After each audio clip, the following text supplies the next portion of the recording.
information related to this case or the people and places involved in this case. You may not visit places mentioned in the trial or use the internet to look at maps or pictures to see any place discussed during the trial. If you investigate, research, or make inquiries on your own, I have no way to make sure that the information you obtain is proper for the case. The parties likewise have no opportunity to dispute or challenge the accuracy of what you find. This is contrary to our judicial system, which assures every party the right to ask questions about and challenge the evidence being considered against it, and to present argument with respect to that evidence. Any independent investigation by a juror unfairly and improperly prevents the parties from having that opportunity our judicial system promises. You are also not permitted to communicate about this case with anyone, including your spouse, family members, friends, neighbors, or even your fellow jurors. No communication means no in-person, telephonic, or electronic communication, such as emailing, text messaging, posting information on social media or a website, or any other form of communication. During the trial, the court may take recesses and you will be permitted to separate and go about your personal affairs. It is important to remember that the prohibition on communicating about this case applies during these recesses, whether you're in the courthouse or elsewhere. If at any time you find yourself in a situation where others are discussing the case in your presence, leave that situation at once and immediately report the matter to the bailiff, who will advise me. All cell phones, computers, tablets, or other types of electronic devices must be turned off while you're in the courtroom. Turned off means that the phone or other electronic device is actually off and not in a silent or vibrating mode. You may use these devices during recesses, but even then, you may not use your cell phone or electronic device to find out any information about the case or communicate with anyone about the case or the people involved in the case. Do not take photographs, video recordings, or audio recordings of the proceedings or of your fellow jurors. After each recess, please double check to make sure your cell phone or electronic device is turned off. At the end of the case, while you are deliberating, you must not communicate with anyone outside the jury room.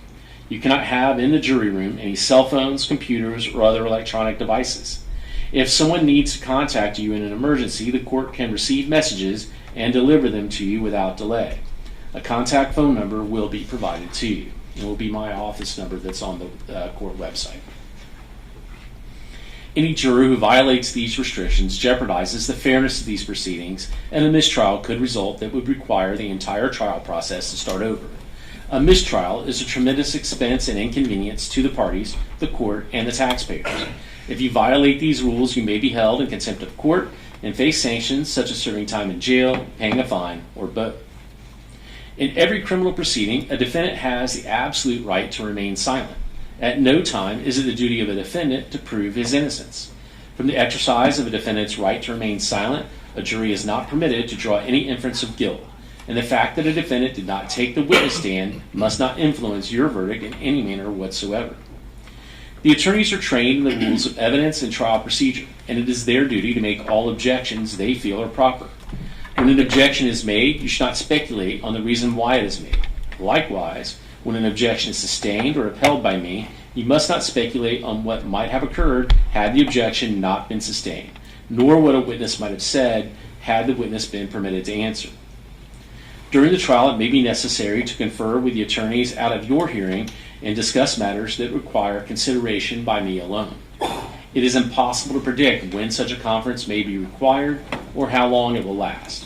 When such conferences occur, they will be conducted to consume as little of your time as is necessary for a fair and orderly trial of the case. Note-taking by jurors. If you would like to take notes during the trial, you may do so. On the other hand, of course, you are not required to take notes if you do not want to. That will be left up to you individually. You will be provided with a notepad and pen for use if you wish to take notes. Any notes that you take will be for your personal use. However, you should not take them with you from the courtroom. During recesses, the bailiff will take possession of your notes and will return them to you when we reconvene. After you have completed your deliberations, the bailiff will deliver your notes to me. They will be destroyed. No one will ever read your notes. If you take notes, do not get so involved in note-taking that you become distracted from the proceedings. Your notes should be used only as aids to your memory. Whether or not you take notes, you should rely on your memory of the evidence, and you should not be unduly influenced by the notes of other jurors. Notes are not entitled to any greater weight than each juror's memory of the evidence.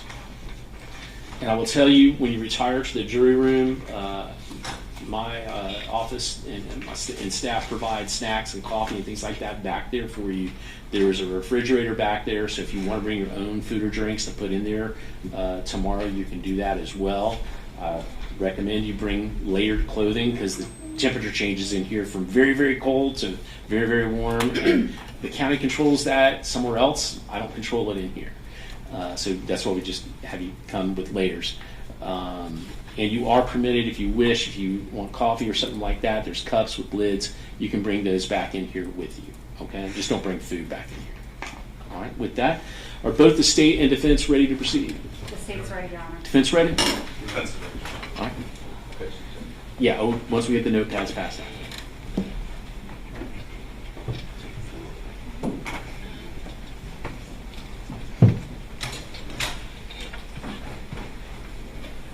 And I think one juror was already saying they were cold earlier. Are you okay as far as the temperature right now? Yeah, if you don't mind, if I can wear the hat every now and then. That's fine. Okay, thank you.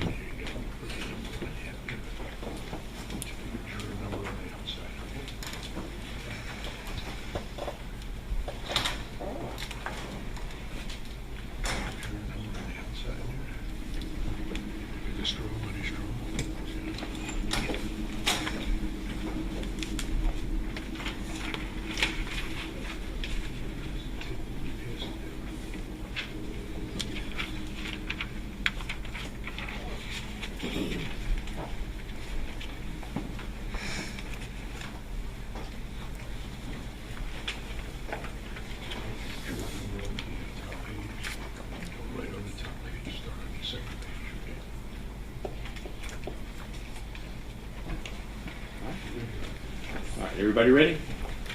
All right, state, you may proceed. Thank you.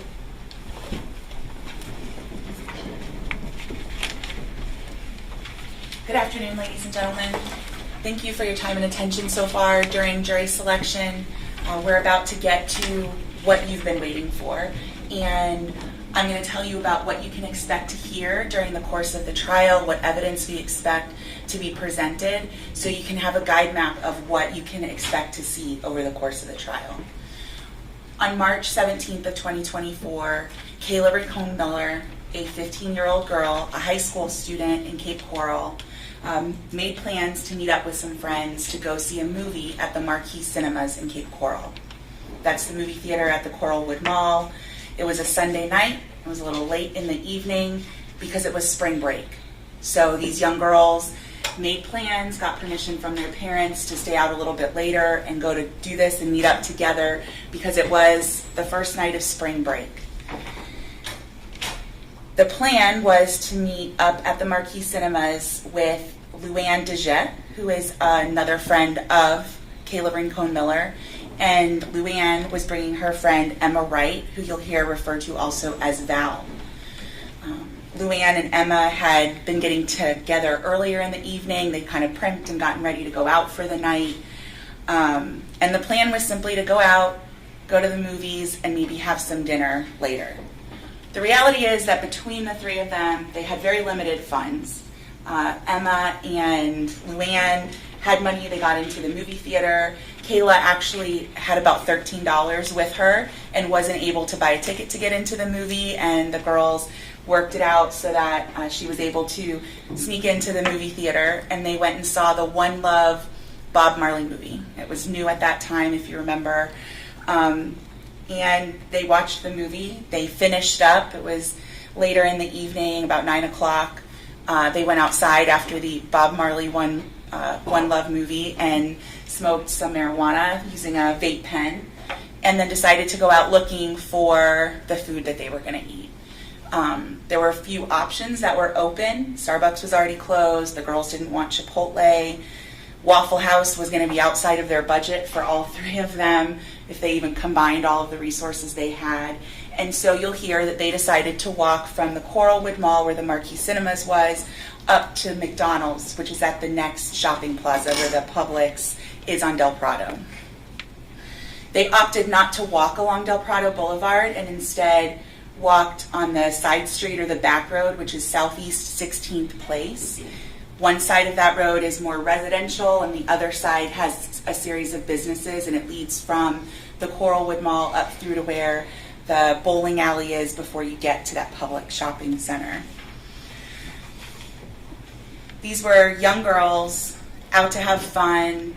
They were singing, making little videos, just on their way the first night of spring break.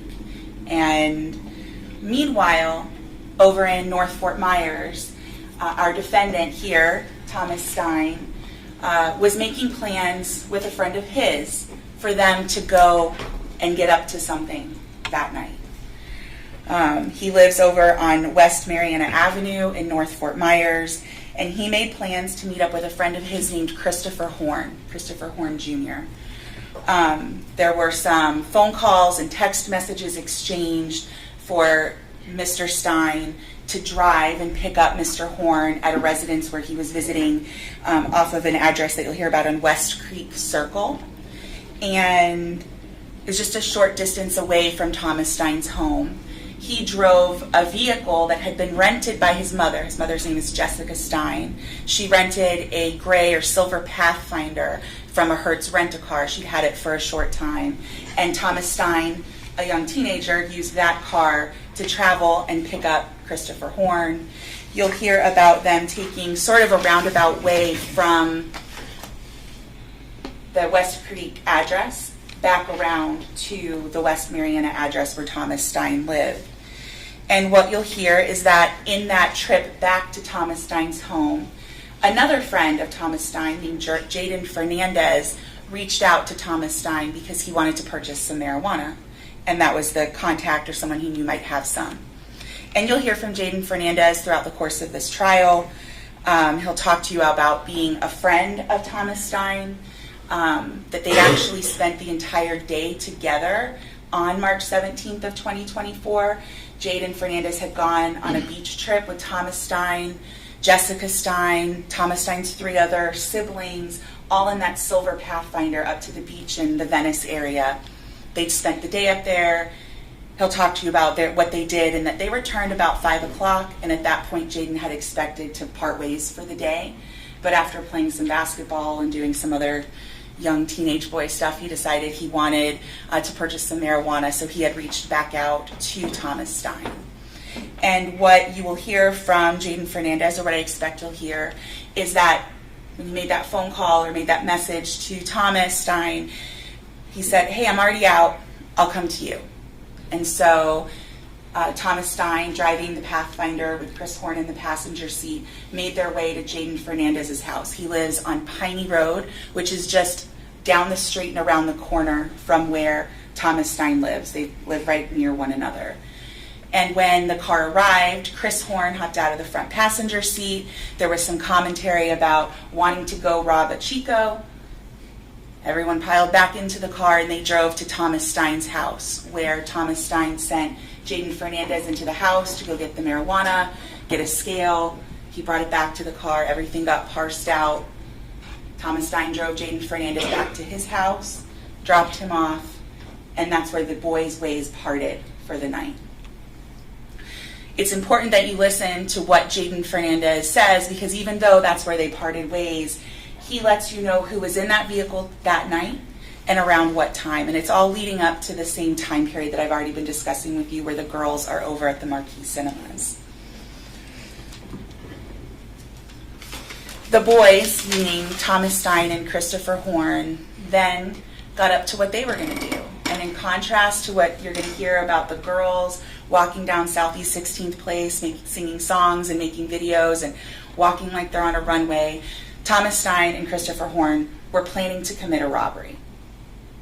Objection, Judge. Argumentative. Ooh.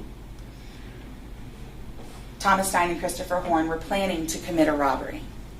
And they were in the car. They were also making videos that they were posting to social media, but these were rap videos about getting out and doing some violence. And the boys went from the area in North Fort Myers into Cape Coral, down Del Prado Boulevard, and went right through the parking lot at the Marquee Cinemas off of Del Prado.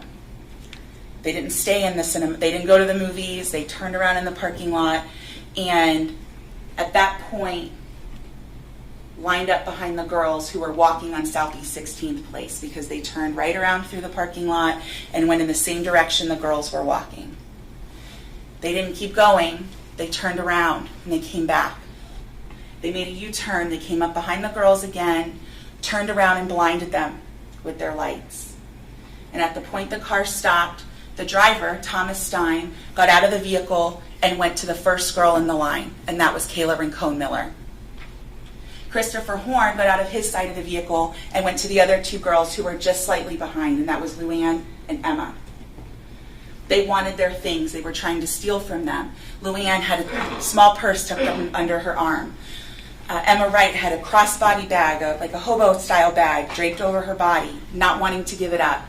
And Kayla, who was being confronted by Thomas Stein, had a small purse, a white purse that contained her $13, things like her identification, small things, a lipstick, her personal items, and she didn't want to give it up. And at the moment she was fighting him off, bending over, a scuffle ensued. And in that time, because Christopher Horne and Thomas Stein had gotten out of that car with guns in hand, ready to commit a robbery, the gun went off by Thomas Stein into Kayla Rincon's chest between her breasts. It was shocking to both Thomas Stein and Christopher Horne. Christopher Horne said something about, "Why the F did you shoot?" The boys got right back in the car, and that car fled as fast as it could out of that location. Continued down Southeast 16th Place, turned back onto Del Prado, and hightailed it all the way back to the North Fort Myers, West Mariana Avenue address where Thomas Stein lived. That collision of those two groups is why we're here today. That trigger pull by Thomas Stein is why we're here today, and the investigation that occurred after that incident is what you're going to hear about after you hear from those girls who were present on the scene. Because what they're going to tell you is about their perceptions of how that occurred, what they heard and what they saw in an incredibly hectic, scary, and tragic event. Because while Luann and Emma were able to gather their bearings and see that they were okay, Kayla Rincon-Miller was not okay. She knelt and got to the ground, and the other girls realized that she had a bullet wound directly in the center of her chest. You'll hear that they immediately got on with 911, trying to make a call for dispatch to arrive. Luann was holding pressure on Kayla's chest to try and stop the bleeding. And they're immediately trying to understand and grasp what occurred in a dark street, in something that they had no expectation was going to happen. A short distance away from where this happened on Southeast 16th Place, Officer Jamil Vega with the Cape Coral Police Department was wrapping up another call. He heard about a shots fired call a very short distance from where he was. He grabbed the call from dispatch using his computer, and he went directly there. So within moments of the shooting happening, Officer Vega was on scene. And he went into the mode that his training told him, which was first, preserve life as best as possible. He assessed the situation, applied chest seals to both the front and back of Kayla. He rolled her over and saw, in fact, it was a through and through wound. He applied chest seals. She was awake at the time. She wanted to move at the time. She wanted to get up. They were asking her, what happened? Do you know who did this? Trying to gather information, because while the first and foremost role he took was to save her life and make that attempt, he also needed to understand what occurred so he could figure out who did this and protect public safety. So he's asking those questions simultaneously and relaying them over the radio. Another officer with the Cape Coral Police Department arrived soon after. That's Officer Riley Houlihan. And these two officers are actually, I think you'll hear Officer Vega refer to it as rookies. They were within the first year or two of their role on the job. They had graduated from the academy together. You'll get to actually see what occurred in those first moments that they were interacting, because we have the body-worn camera footage from Officer Vega that I expect that you'll see here right at the beginning of the trial. And they're immediately looking at, how do we help preserve life, and how do we preserve an investigation, because something serious happened here. They were asking detailed questions, how many, who, and you will hear the girls explaining. They can describe two people, and they're also one of them talks about some shadowy figures. You can assess for yourself when you look at the video, under an incredible amount of trauma and pressure at the moment that this occurs. But they very clearly outline that a black male wearing a red sweatshirt with loud writing came first for Emma and Luann, and that a white male with blue eyes and a bowl cut, who was the driver of the silver vehicle, went straight for Kayla and is the one who shot her. That information went out to law enforcement, and from there, law enforcement took the reins with the investigation.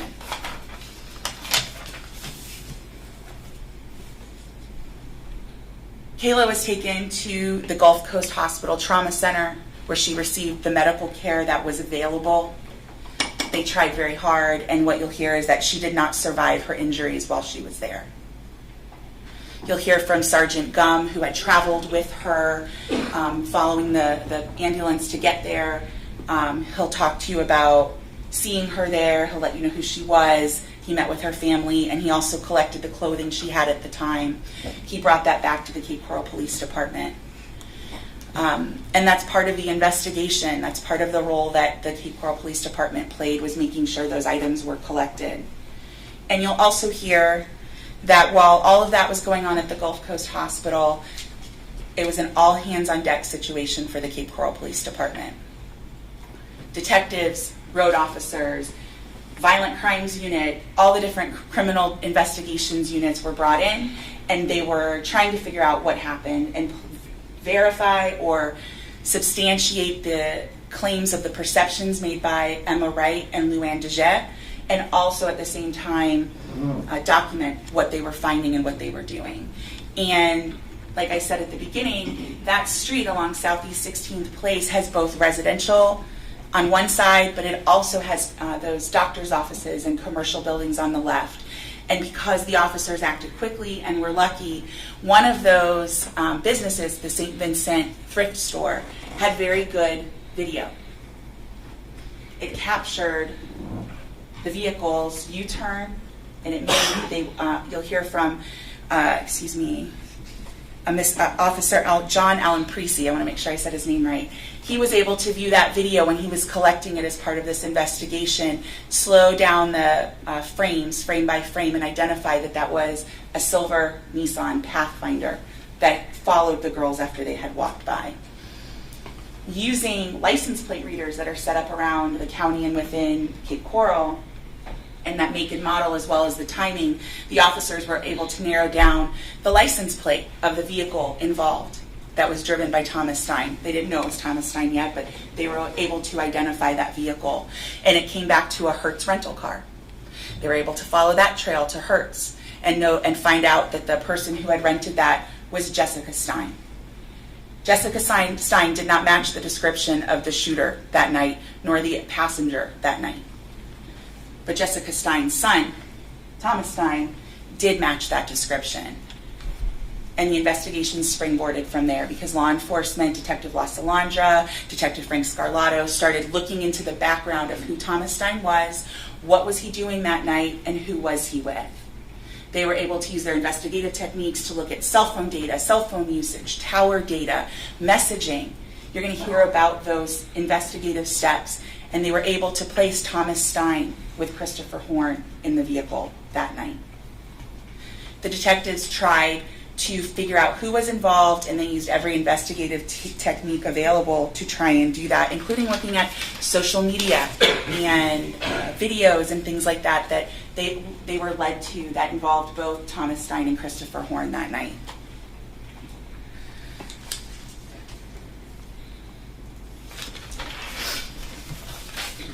What they also learned is that that rental vehicle had been returned between 9 and 10 o'clock in the morning the day after the murder. Jessica Stein didn't need it anymore. But she didn't just return the car, she traded it for a different rental vehicle and took that one out because she didn't have a vehicle, she needed a rental car, but she didn't want that one. Some of what law enforcement was able to determine was that a gun that should have been in the Thomas Stein's home was not present when they conducted a search warrant there. But you'll also hear from Jaden Fernandez that that gun is one that Christopher Horne and Thomas Stein had earlier. This investigation is wide sweeping. The facts are that on the night, March 17th of 2024, Thomas Stein and Christopher Horne went out to commit a robbery. And in the course of committing that robbery, they found Luann and Emma, as well as Kayla Rincon-Miller. And in trying to perpetrate that robbery, Kayla Rincon-Miller was shot and killed. The attempted robbery is that underlying felony we were talking about when it comes to felony murder. The action of committing the murder in the course of doing that is why it's felony murder. Ladies and gentlemen, I'm asking that you listen to all the testimony that you hear. You consider the nature of how that evidence was collected and watch what's presented to you, because once you receive all that information and you take that back to deliberate, the defendant should be found guilty as charged.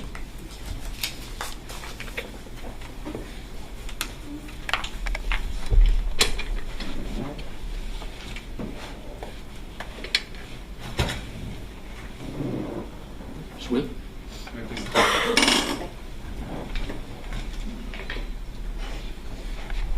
Good afternoon, folks. It's been a long day, so I'm going to try to keep this rather short.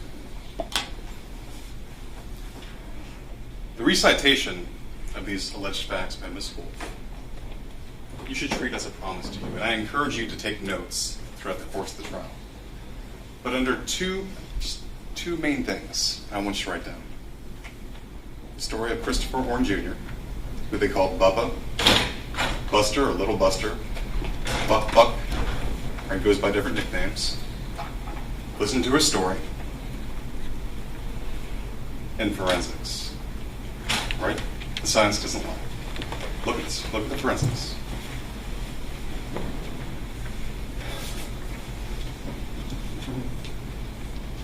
The state has chosen to charge Thomas Stein with felony murder.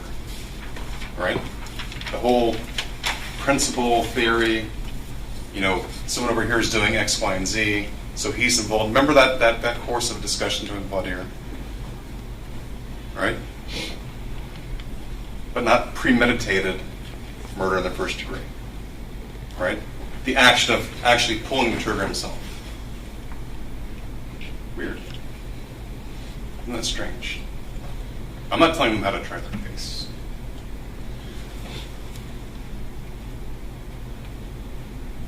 But listen to see if they have enough evidence to prove premeditated murder. They didn't charge him that way because they don't.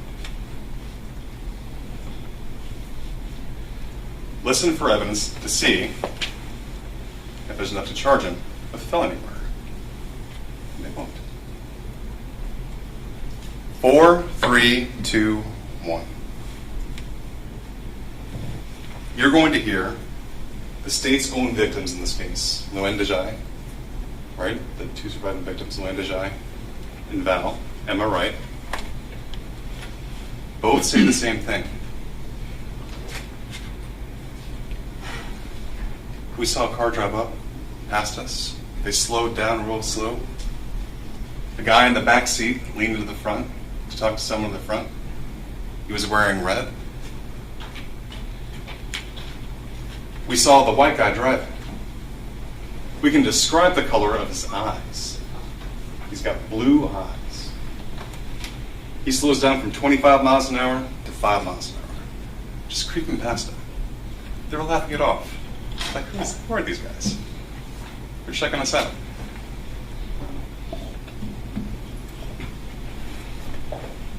You'll hear that the car went down, made a U-turn, came back, and pulled up to the girls. The next thing you know, 4 doors open. 4. Not 2. 4. All of them popped open. You'll hear the person wearing a red hoodie, who was later determined to be Christopher Horne, came up to Val, Emma Wright, put a gun in her face. Person from the other side of the car, They run up. There's a passenger and a back passenger. Each one runs up to Kayla. The other one runs up to Luann. That's 3. You're going to hear him say that Thomas Stein was the driver standing at the driver's side door. What's happening? Oh, and by the way, he's the only one not wearing a mask. Right? The other 3 had the foresight to wear a mask.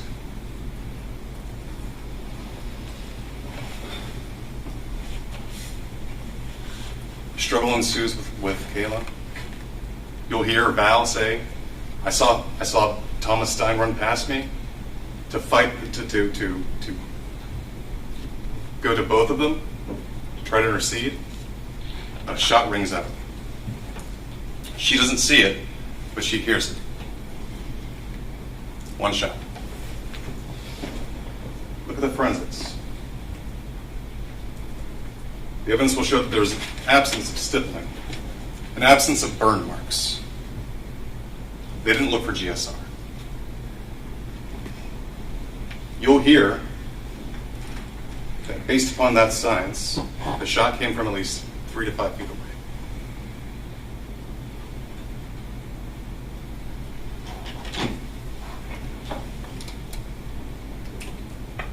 You'll hear they tested the purse strap of Kayla Rincon-Miller for DNA.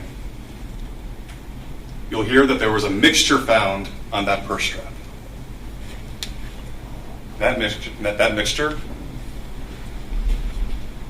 it excludes Thomas Stein and Christopher Horne. So who is this guy?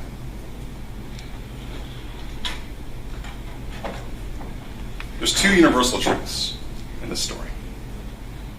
So 4 doors open, 3 victims, 2 universal truths. The death of Kayla Rincon-Miller is a tragic event. And Christopher Horne Jr., a.k.a. Bubba, a.k.a. Buster, a.k.a. Buck Buck, is a liar. It's a liar. There's only one person in trial in this case, and that's the patsy at the end of the day, Thomas Stein.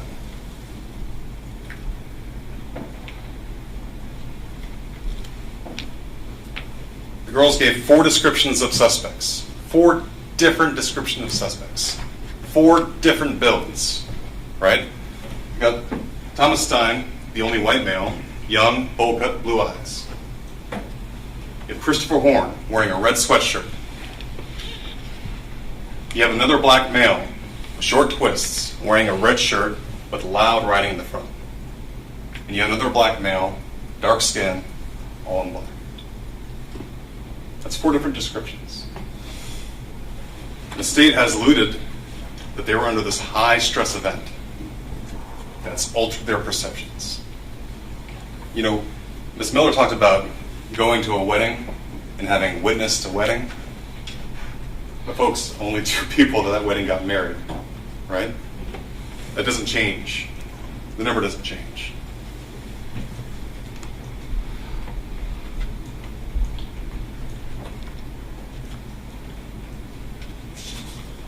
You'll hear from detectives.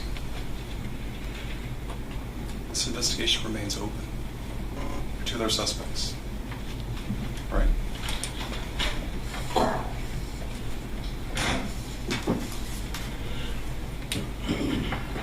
We talked about common sense. We're asking you to use your common sense in this case to the best of our ability, right?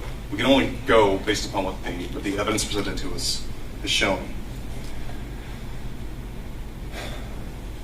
So who should you believe? The 2 eyewitnesses that were there? The 2 victims that are surviving this tragic incident in this case that are going to testify? Or Buck Buck? Buster? Bubba? Christopher Horne Jr. You'll hear that Christopher Horne Jr. has been offered a deal of a lifetime. You'll hear that he was looking at life in prison on this charge. Life in prison. But instead, what he'll get is a 25-year sentence with no minimum mandatory, which means he gets credit for time served, 2 years. He gets good time, he gets gain time, right? So we figure he'll spend about 19, 20 years in prison. You'll hear that in this case, his parents were arrested for witness tampering, for threatening Jessica Stein. You'll hear that those charges were dropped by the state attorney. By this state attorney.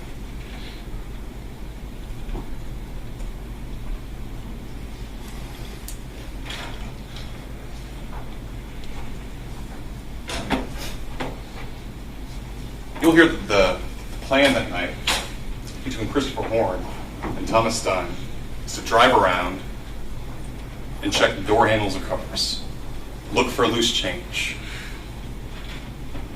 I think we can all agree that this is a league away from committing a violent armed robbery. Right? Trying door handles.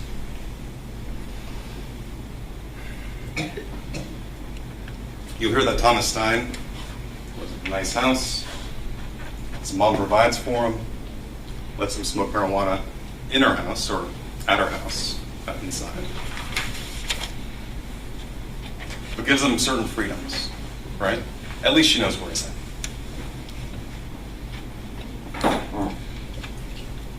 Doesn't have to pay for gas. Doesn't have to pay for insurance. He gets to use the rental car. All of his needs are met. You'll hear that Christopher Horne Jr., Buster, is a very different life. All right? And when he meets up with Thomas Stein 2 months before the murder, he sees an easy mark. You'll hear him. He calls him sweet. And not like sweet, oh, he's brought me flowers.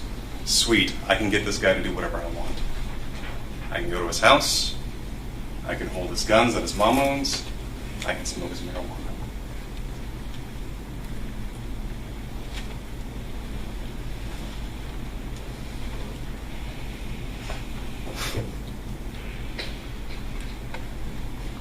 You hear that Christopher Horne, when making and striking this deal, gave a proffer to the state.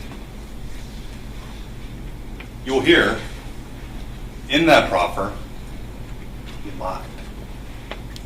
So they had to bring him back for a second one.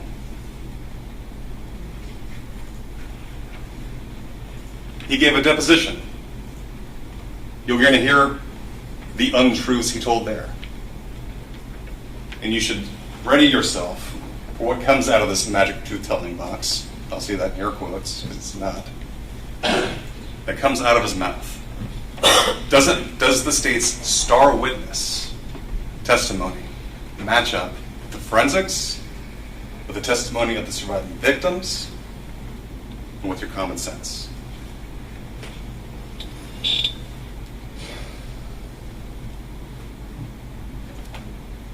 We're going to have to use our common sense to figure out who these other two people in the car were, right?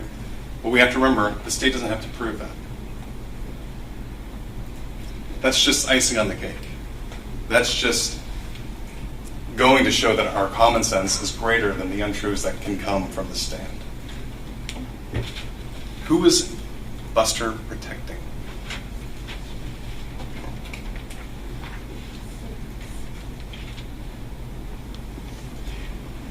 Going out, no mask on, looking for door handles to try in a parking lot. All of a sudden, shifts when two people get in the car. Right? That Thomas is driving. There's a conversation, I don't know, maybe, between Christopher Horne and these two people that Mr. Stein is not a part of. You'll hear that Christopher Horne Jr. had a 1911 .45 caliber. You'll hear that even though the gun wasn't discharged, allegedly, Christopher Horne Jr. gets rid of it. And then when I say gets rid of it, in a river somewhere. And Christopher Horne Jr., during his proffer, says, here's where it's at. And you'll hear how law enforcement dutifully went to that location, and they dredged, and they looked. Metal detectors, the whole bit. What'd they find? Goose egg. Nothing. Why would Horne get rid of a gun that allegedly wasn't used, and according to him, didn't even have bullets,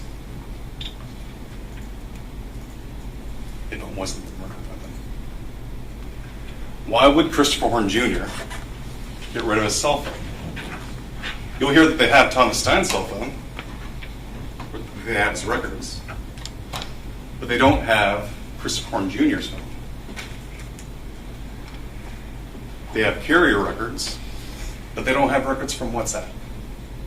They don't have direct messages from social media.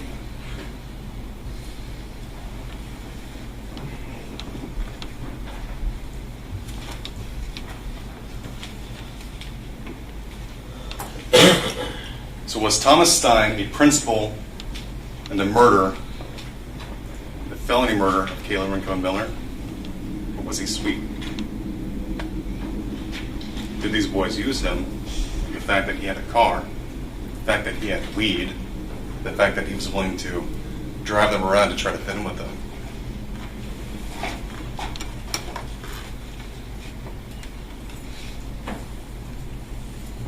Folks, at the end of this case, I'm going to ask you to render the verdict that justice demands. Nothing more. Thank you. All right. Bring that. Move the podium. You can move the podium.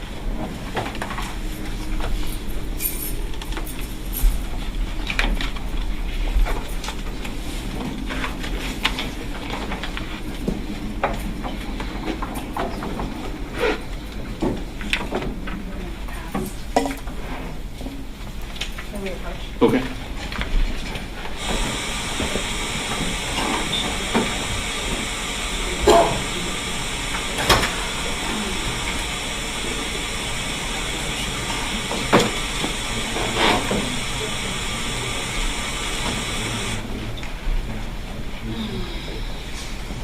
All right, members of the jury, I know it has been a long day. It's 10 minutes to 5.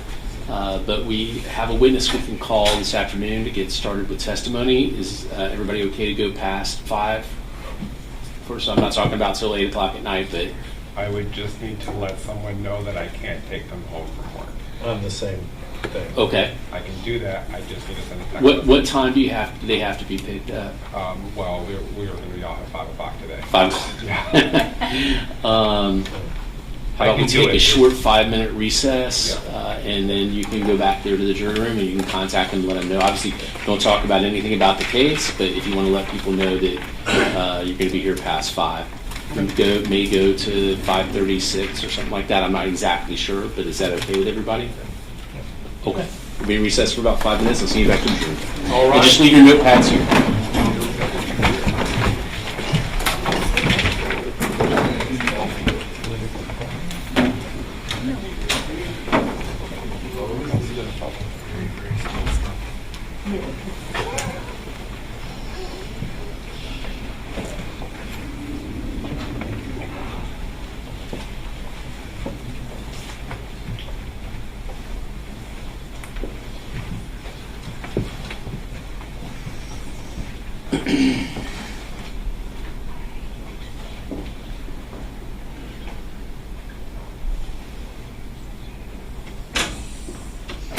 All right, let jury exit the courtroom, be in recess for about 5 minutes.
Judge George. She was sitting right near the door where I was sitting. I gave her the seat. But she was working with Judge George and there, and she was elevated up to here. To this room? Yeah. Yeah, they're shifting everybody around again.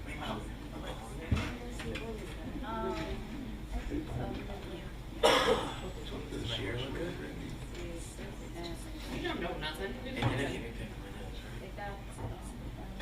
Who's leaving?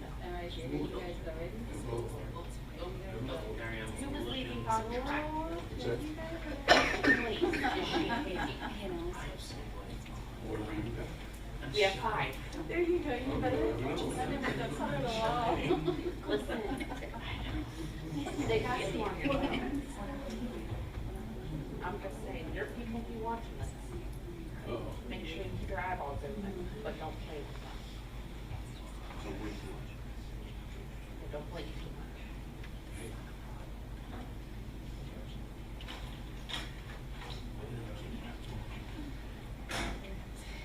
Don't just think you want chairs. What chairs? Musical chairs. I just hope, because he's allowed to wear his hat, that Yeah, why can't I wear a hat? it's cold. My hat's cold too. I'm older than him. I'm telling the judge. Yeah. Wear a shower cap. I'll come in with a wig. Dude, For a trial, I'm wearing a wig. Okay, because we know we're not gonna get to the other two, so I'm gonna. I told him that, but he might have. you think I'm gonna go snacks back there to count this money? Yeah.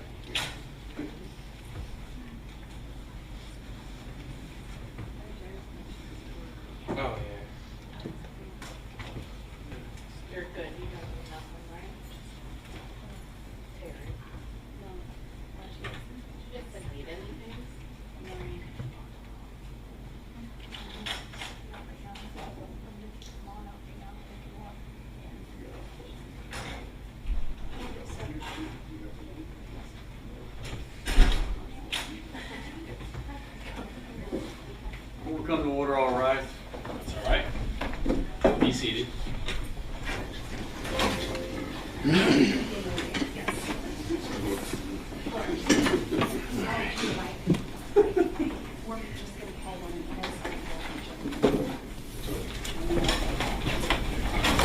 All right, let the record reflect State President, Defense Counsel, Defendant are present. Are we ready to bring the jury back in? Yeah, Judge, before we bring them in, we would invoke the rule of sequestration. All right, so the rule of sequestration has been invoked. If you are a witness in this case, you may not be present during any testimonial portions of the trial. You must remain outside the courtroom and not discuss your testimony with anyone else other than the attorneys. And I'll have the attorneys instruct any other witnesses that may not be present. Okay? All right. Judge, in terms of the body-worn camera, we're going to have to reposition ourselves so that we can actually see it. I'm sorry? We're going to have to reposition ourselves Yeah. so that we can actually see it. Yeah, you can move your chairs around. That's fine. Do you have a question from here? Do we use this podium to question the witness? Yes. Okay, you got It's your it? first trial in front of you, so. Since juvenile. That's not the first trial she's done in front of We me. did many juvenile. That's right. I forgot about that. I think she's done more in front of me than you have. My last 6 murder trials have been in front of you, so Yeah. I don't know. I've done a lot. All right. Are we ready to bring jury back in? Yes. All right. All right, y'all ready? Okay, and you can't talk about his cooking anymore because it makes me hungry. I've never tried this one. All right. All right, let's bring the 350 was the wrong temperature. It was. all right, let's bring the jury back in.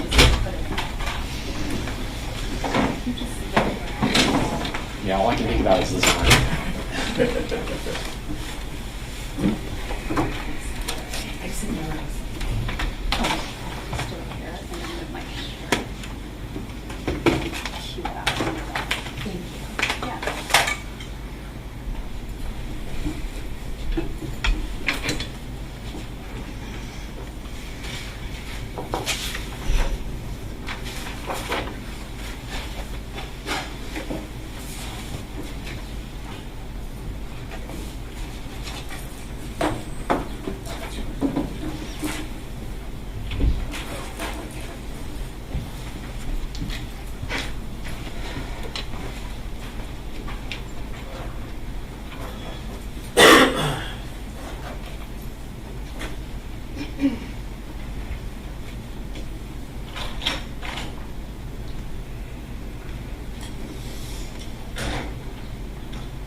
Jurors entering.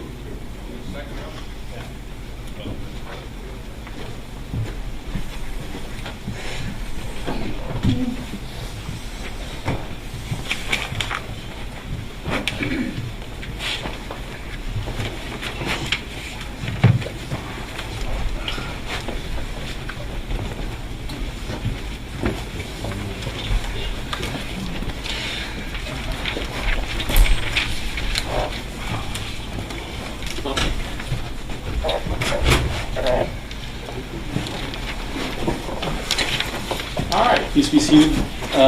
Juror 337, were you able to make a phone call you needed to?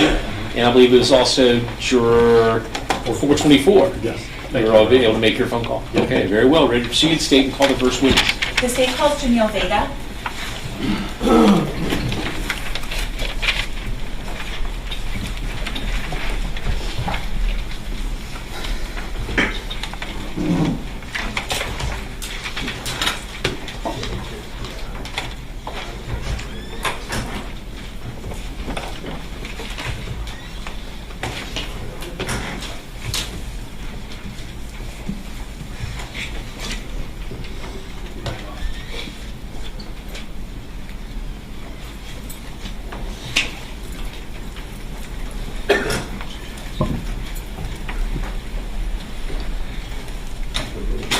All right, if you'll face the clerk, raise your right hand, she'll swear you.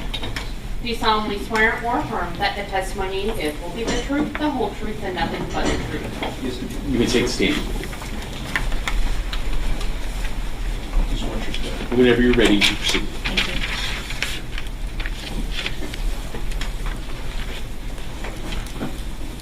Good afternoon.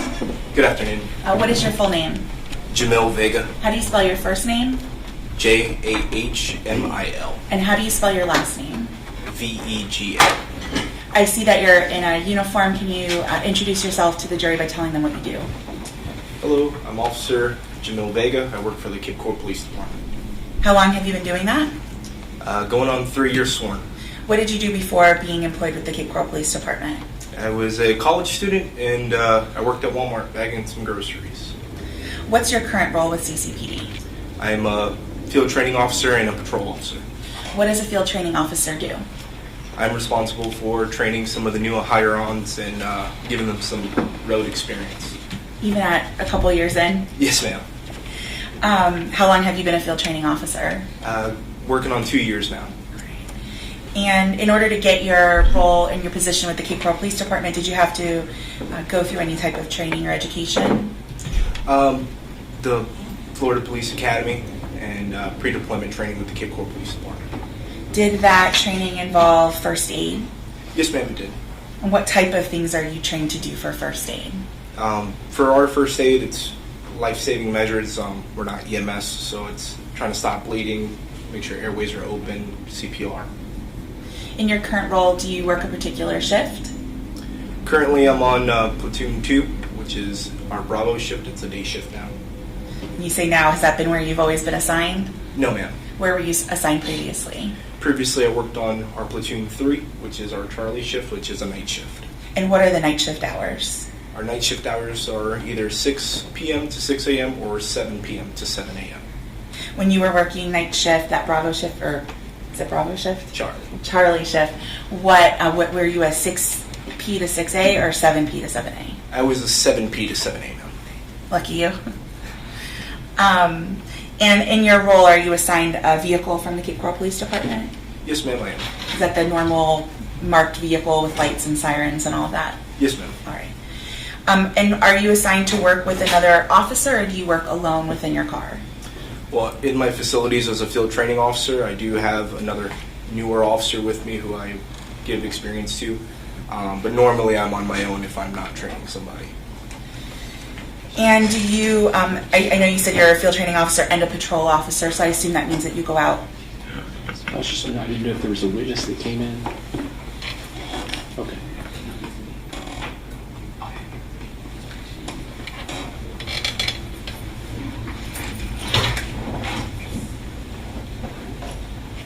Go ahead. I know you said you were a field training officer, but you also mentioned that you're a patrol officer. Can you describe what it means, what you do as a patrol officer? Absolutely. So as a patrol officer for the Cape Coral Police Department, I'm one of the many responsible for taking calls for service put in by citizens and being proactive, looking for crimes in progress or infractions. When you're not being proactive looking for things and instead you're getting calls, how do you receive those calls? There's multiple ways to receive calls for service. The primary way is through the radio, through dispatch, if it's a priority call. But also we have a mobile CAT system, a laptop inside of our computer or inside of our vehicles that allow us to see calls that are in holding or in a pending status. And you also have a radio, I think you mentioned. Yes, ma'am. When you're out on a call, do you provide updates about your status and what you're doing? Yes, ma'am, as needed. And are you also assigned a body-worn camera recording device? Yes, ma'am, I am. Are you wearing that today? I am not wearing that today. And where would it normally be situated on your body? It would be on my outer carrier. I have a mount for it. It would be center mass of my body on my abdomen. So just about chest area, abdomen area? Yes, ma'am. All right. And how does that system operate in terms of how does it get turned on? The body cam activates manually. I would have to press the start or the record button twice. It is always in an on function, but it's not always recording until I tap the record button twice. And are you in the practice of, or are you required to turn the recording device on when you enter a service, a call for service? Yes, ma'am. Okay. And how is the footage from that camera saved? That footage is directly uploaded to a cloud for the Cape Coral Police Department evidence. I don't have to manually upload. So it's an automated system that does that? Yes, ma'am. All right. Now, back on March 17th of 2024, were you obviously working with the Cape Coral Police Department at that time? Yes, ma'am, I was. And were you in the field training officer status, or were you not yet in that role? I was not yet in the field training officer status. Okay. And were you in that Charlie shift, 7 p.m. to 7 a.m.? Yes, ma'am, I shift? was. All right. And approximately 9:30 at night on that day, or actually I should say about 9 o'clock, were you working a call that night? Yes, ma'am, I was. And what kind of call was that? The call I was on currently was a missing endangered subject, a male who had wandered off, had some mental health issues.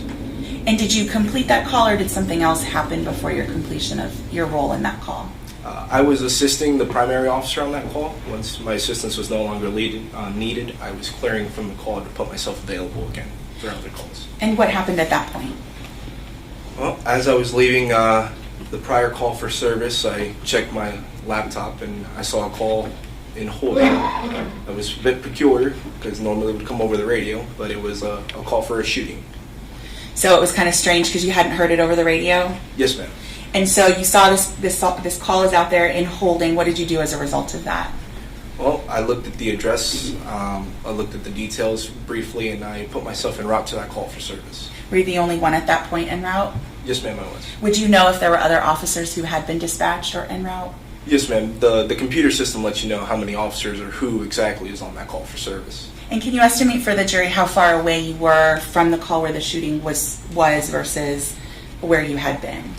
By the time I had looked at the call location and put myself en route, I was no more than a few blocks away from the call location. And where was the call location?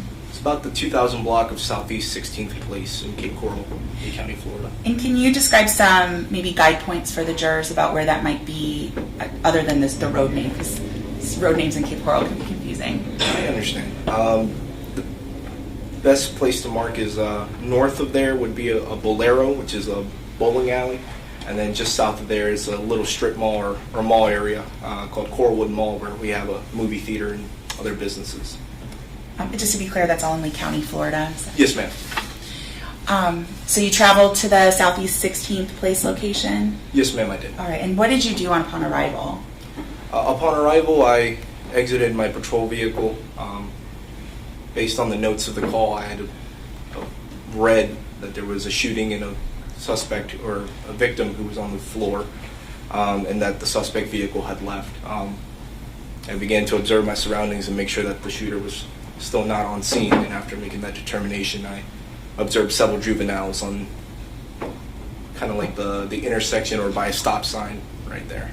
And I know you said there's several juveniles, I'll come back to those. Were there any other officers present when you arrived? No, ma'am, there wasn't. Were there any medical personnel on scene when you arrived? No, ma'am, there wasn't. And these juveniles that you've noted, can you describe them for the jury as being male, female, and approximately how many? Approximately, there would be about, say, 8 to 10 juveniles. There was a group of younger juvenile males, and then there was a smaller separate group of younger juvenile females. And you mentioned that the call for service indicated there was someone that was on the floor, on the ground. Were you able to see that person when you arrived on scene? Yes, ma'am, I was. And can you describe what that person looked like? I would describe her as a younger African-American female. She was lying on her back. There was another female who looked like she was attempting to hold pressure on her chest, and she was obviously not feeling well. And so that's the girl on the ground, the girl holding pressure. Were there any other girls on scene? Yes, ma'am. As I was approaching and assessing the patient at that point, there was another younger juvenile female who was on the phone with 911. And now you mentioned that there were the other younger juvenile males on scene. What were they doing at the time? They were standing in close proximity to the other group. They asked if they could leave, and I said everyone must stay. Did you get any indication that they had been involved in the incident at that point? At that time, no, ma'am. Okay. And at any point, did they end up becoming... As far as I know, no, ma'am. Okay. And just generally, can you describe for the jury kind of the tone of the scene when you arrived? It sounds like it would be exciting because it's a shooting, or not exciting in a happy way, but exciting as amped up. But was it that? It was chaotic. I have a group of juveniles. One is obviously injured. I observed had an apparent gunshot wound to her chest and had been losing an amount of blood.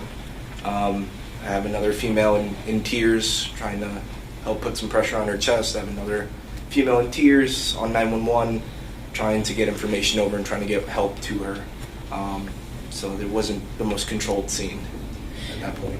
Can you also describe kind of like the lighting of that area? Is this a well-lit area or something else? It's not very well lit. It's a very dark area of Cape Coral in general, but of that street specifically, no street lights pretty near. And do you recall if there were any vehicles on scene? There was a vehicle stopped up the road, I believe. But, I don't think it belonged to any of the juveniles as far as I remember.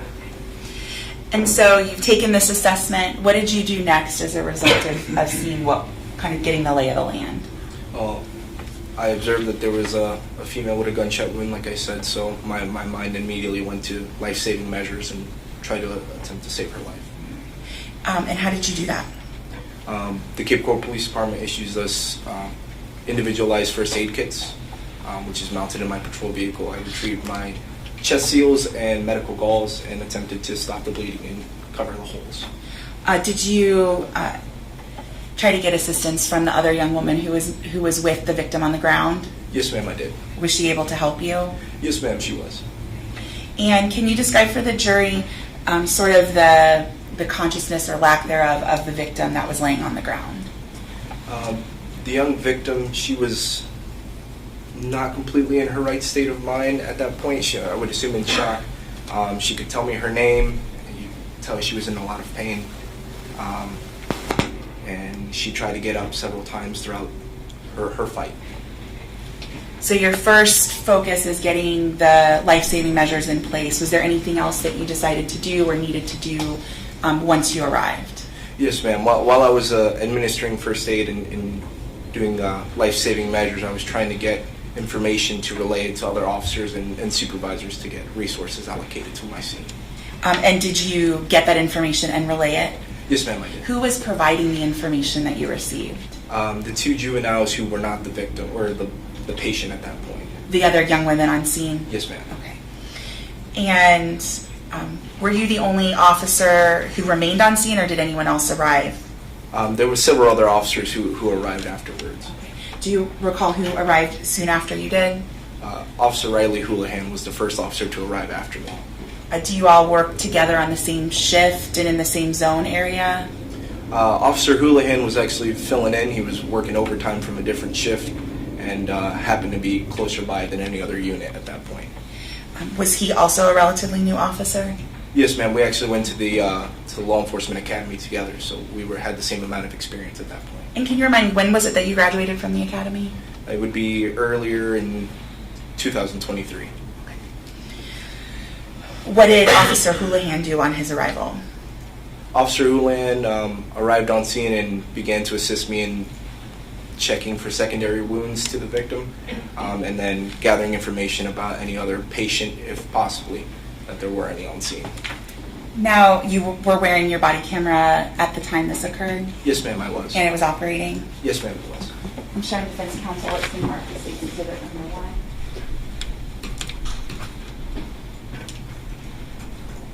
May I approach the witness, Your Honor? You may. Officer Vega, I'm showing you what's been marked for identification as state's exhibit number 1. Can you tell me if you recognize that? Yes, ma'am, I do. And how do you recognize it? This is a DVD that I have signed or initialed with my and dated. After having watched it? Yes, ma'am. And what is it? It is a snippet of my body-worn camera from that evening. And does that fairly and accurately depict what you saw when you arrived on scene on March 17th of 2024? Yes, ma'am, it does. Your Honor, at this time, the state would move to enter state's exhibit 1 into evidence. Any objection? No, sir. Be admitted. May I publish, Your Honor? Do you want me to read the instruction? Yes, please. All right. Members of the jury, you're about to view a video recording. The court instructs you that the recording has been edited to eliminate irrelevant portions that would not add to your understanding of the case. The fact that the recording has been edited should not concern you in any way and must not impact the way you view and consider this evidence. You may publish when you're ready.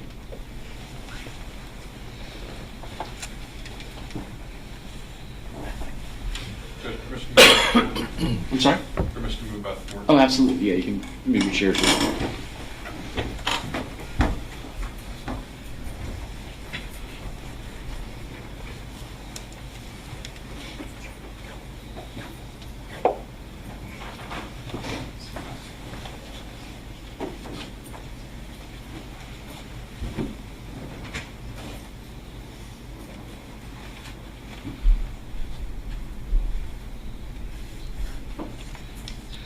The state's placed the disc in the player and is press play.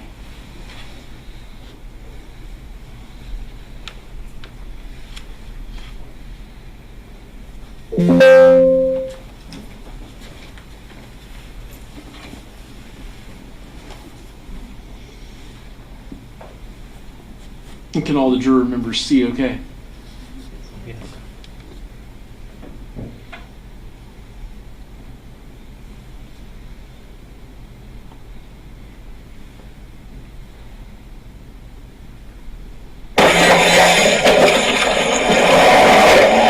What's going on?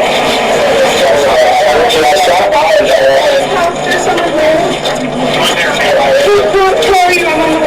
Officer, very quick word, police department, okay? She shot in the chest? Yes, sir. You sure you don't have it? Yes, sir. Okay, let me grab my shot. Let me that's it.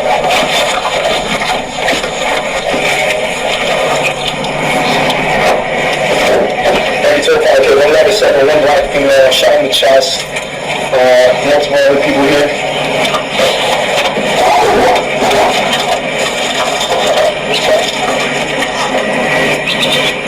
Yeah.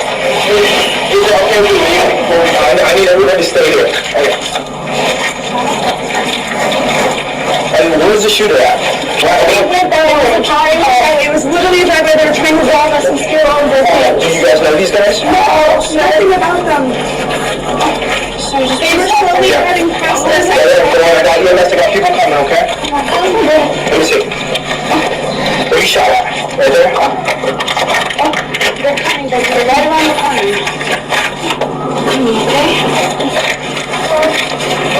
Do we have any water? Can I do what you're supposed to do? Just hold pressure on there for me. Hold pressure on there.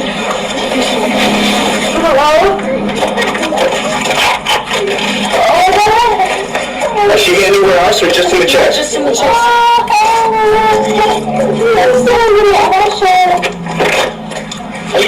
Are you serious? Come on, they're right down the street. They're right down the street. Watch out, watch out, watch out. Right now. 10-4, 60 gear for medics. The shooters left in the vehicle and it's southbound. That's all in place. Right chest here to the victim.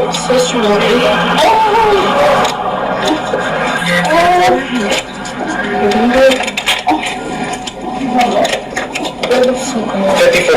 Oh, right here. The police is right here.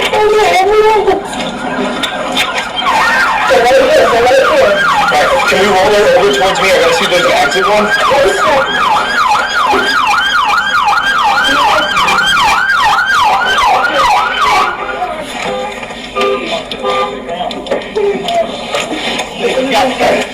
She's got through chest knife and chest seal. No, you're not like that. She's got a chest seal on her right now. It's coming off. She's got the back on it. She's got a chest seal on the back. I don't have one. I got one.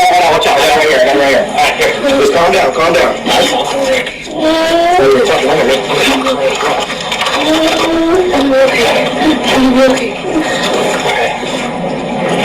Just confirm that she's the only patient. Only one? About how many shots did you hear? We gotta check and see if it came out. Yeah, it looks like I got one in the lower back. And good. 3205, okay, I have 2 chest seals applied, 1 to the chest, 1 to the lower back. It looks like there's only 1 patient at this time. Don't touch it, don't touch it. Leave it left southbound at Southeast 16th place.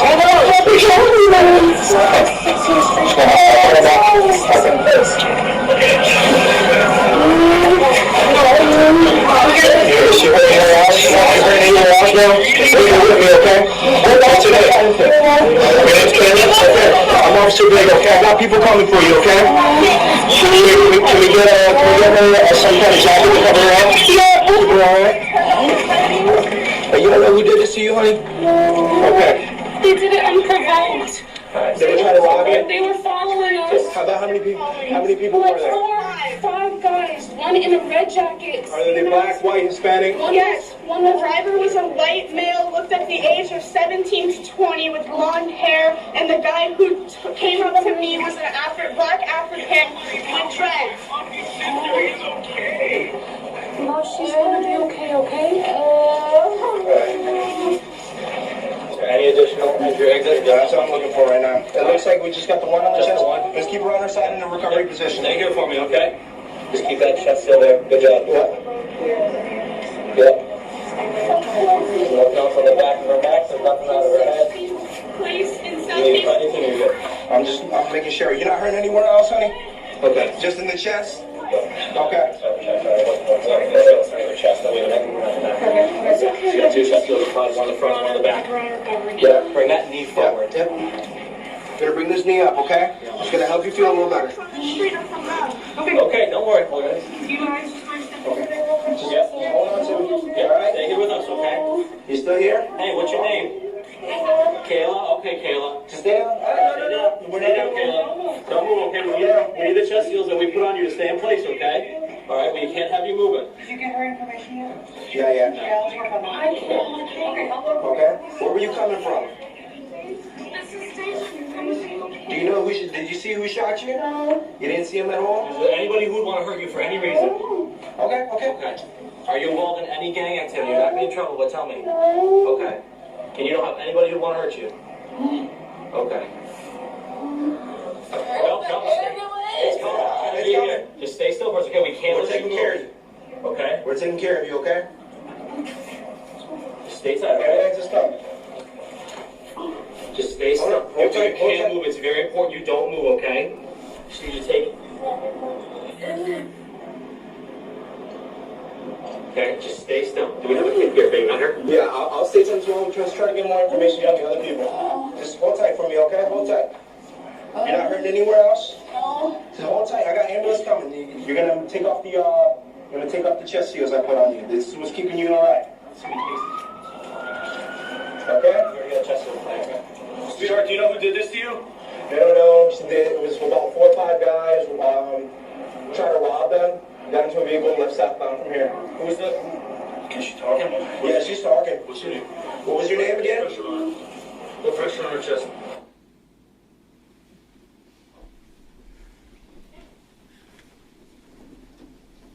That was the conclusion of the video, and I'll let defense get their seats.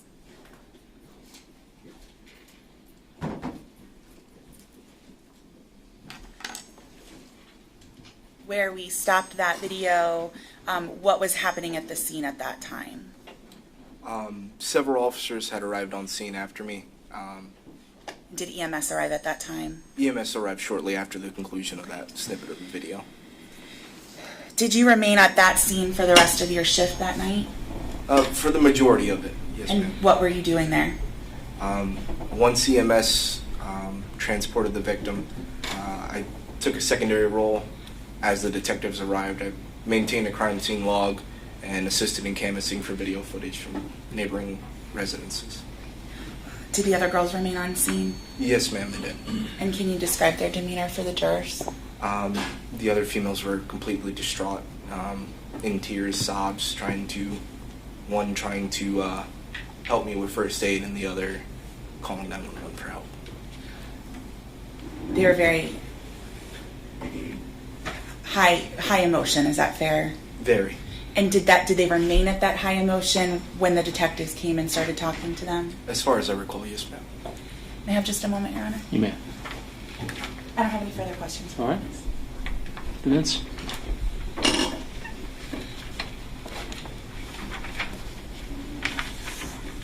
Good afternoon, officer. Good afternoon, sir.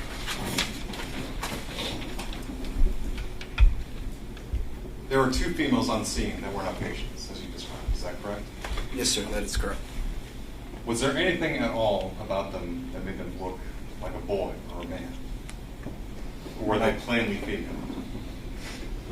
Not to my recollection, sir. I just observed 2 females as well as the other group of juvenile males there. But you didn't mistake one of them for a boy, right? No, sir. Do you recall who gave you the description of the assailants being 4 to 5 men? Can you get behind the microphone again, please? Thank you. Do you recall who it was that gave you the description of the assailants being 4 to 5 men? Or 4 to 5 boys, I should say. I do not recall her name, but she was the female who was assisting me with first aid. Do you know who described the driver as having blonde hair? My focus at that point was on the victim, at the patient. So that information was mainly obtained by other officers on scene. So you said that you stayed on scene to assist with the crime scene log? Crime scene log and canvassing residences, sir. Did you take part in the police line looking for evidence in the case? No, sir, I did not. Do you know if they recovered any shell casings from the scene that night? I do not know.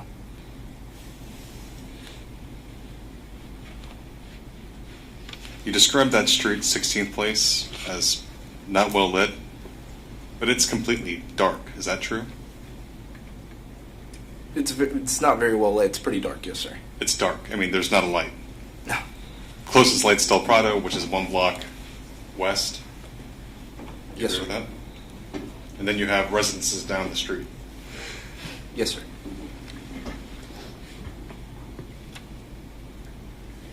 Did you put out a be on the lookout or a bolo at all when you were on scene? I disseminated information over the radio, over what a vehicle was leaving, and very bare minimum make and model, as I recall. I Have a make and model or a description? A description. So silver SUV?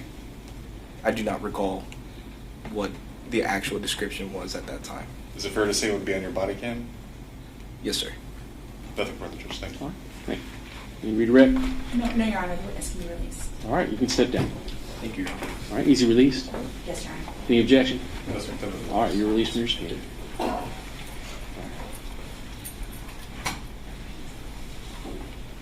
This next one, this is a longer witness, Judge. All right, very good. So we'll go ahead and let him go. All right. So, ladies and gentlemen, it's 5:30. Again, I thank you for being here for such a long day. I'm going to have you come back tomorrow morning. And do we have anything at 8:30? We do not. Any problem coming here tomorrow morning at 8:30? All right. We'll resume tomorrow morning at 8:30. So remember my earlier instructions. Don't do any research. Don't look up anything. Don't watch local news. Don't read local newspapers during the pendency of this case, all right? Don't discuss this case, your service as a juror. Don't form any fixed or definite opinions, again, until you've heard all the evidence, the argument by the attorneys, the instruction on the law by the court, and we'll see you tomorrow morning at 8:30, all right? And don't forget you can bring your own food and drinks and all those things, too. Leave your notepads here. Notepads in your seats. Yeah, just leave them in your seat.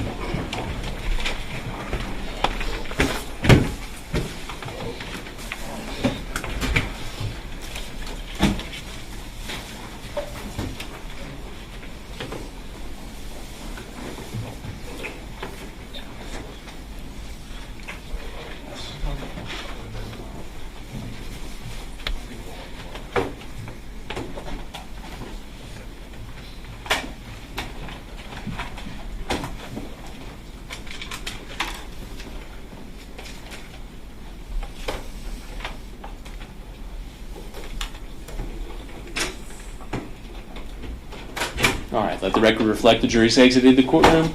We'll see everybody in the morning then at 8:30? Yes, Judge. Okay, I figured just to give it a little extra 30 minutes That's to, perfect. will help out, all right? Judge, where do you have the juries assembled? Mike usually has them assembled, not sure where, he didn't tell me. Okay. Not out here. But not out I there. just don't want anyone running into that. No. I think he has them meet somewhere else and then come up through the back, Okay. Thank you. okay? And any other issues I need to address prior to tomorrow? No, Your Honor. Okay. Yes, sir. Thank you very much. Thank you all for putting in a long day today as well. All right. And thank the staff and the clerks and the bailiffs for putting in a long day. It's not a problem.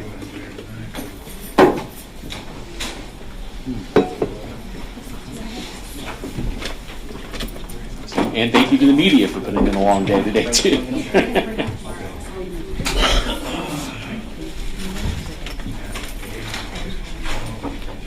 Do y'all switch when the morning crew comes on in the morning, and then y'all switch halfway through and have... Yes, exactly. Yeah, we were leaving, we actually have somebody coming. Okay. You're the lucky one.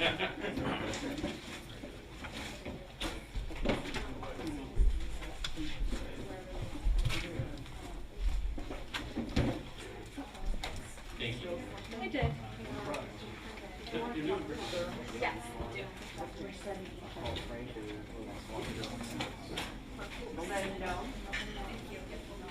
Did you go over there?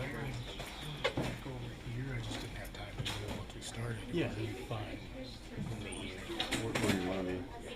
No, I'm just saying, like, do you want to be here or would you This rather- is actually better angle. Okay.